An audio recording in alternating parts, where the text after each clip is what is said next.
Good morning, ladies. Thank you so much for joining me. I really appreciate you agreeing to do this My Journey With interview for the Diversity Innovation Group.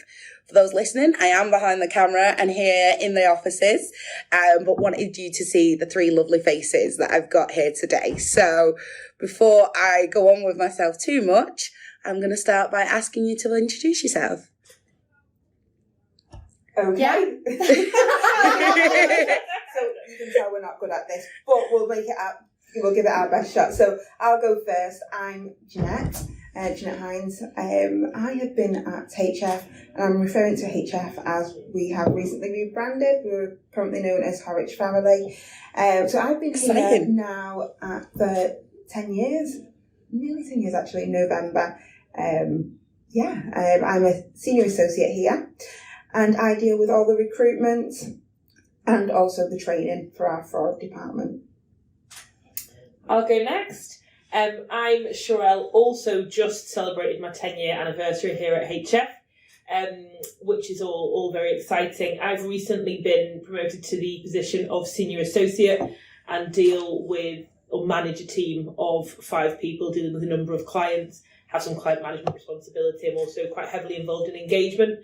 I'm promoting engagement at all levels across the counter-fraud department.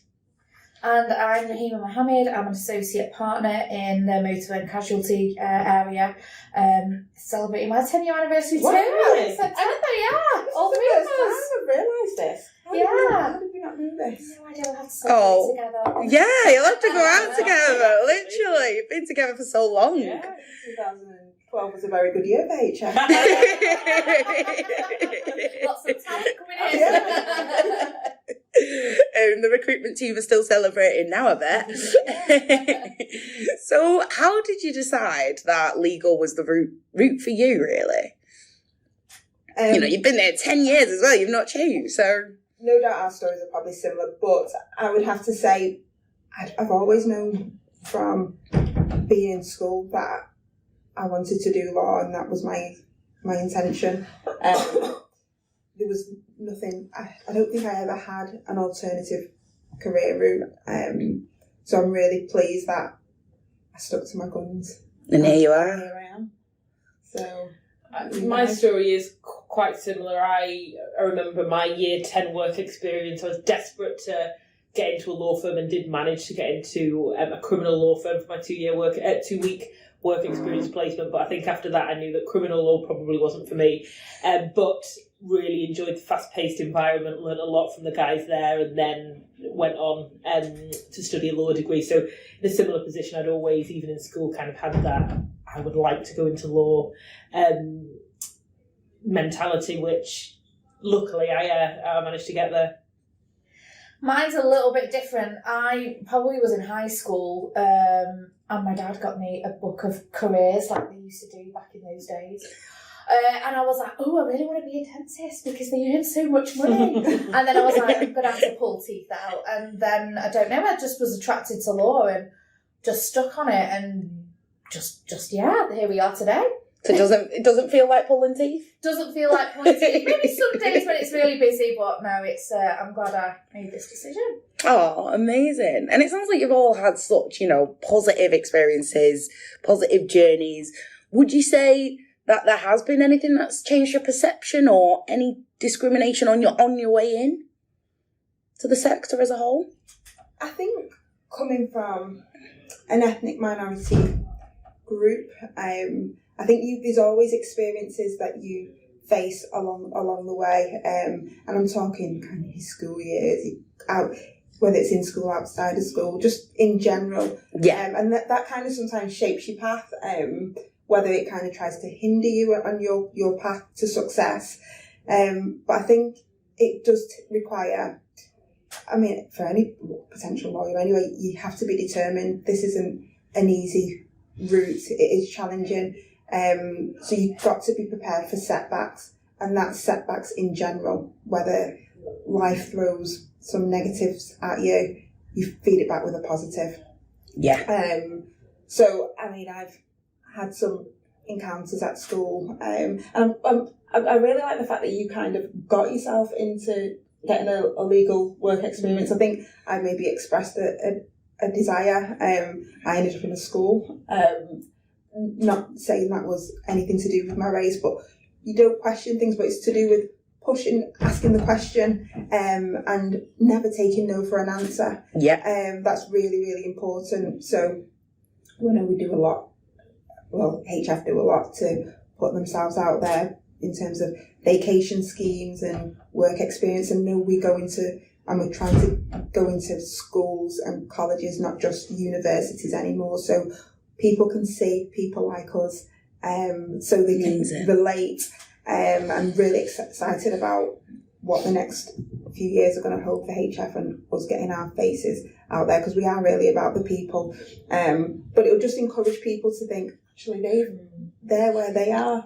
I can do that if they can. If I want to be a lawyer, I'm not going to end up in a nursery for my 2-week experience, because that's where I've been placed. I'm going to continue to strive for that position. No, I agree, and I think kind of leading on from that, it's not really a misconception, because particularly in the judiciary, etc., it's still true that you're still seeing middle-aged, middle-upper-class white men dominating the judiciary, and I think there's really that feeling that actually the legal industry seems like it's a bit too much of a stretch for me. Actually, would I ever be able to succeed there? Does anybody in the legal sector look like me? And actually, that's changing, of course, and it will continue to change. And I think law firms are really hyping up their D&I agendas, which is helpful. And just hopefully people coming through the ranks don't feel put off in any way and still want, if that's the career they want to go for, the colour of their skin should make no difference at all. And hopefully we will start seeing some kind of positive inroads there going forward. Yeah, just going on from that, I remember when I was at uni and there was this kind of misconception that actually, if you were going to succeed in your legal career, you had to be, if you were from an ethnic minority background, you wouldn't get that far. And just to qualify was enough, if you made it to that stage.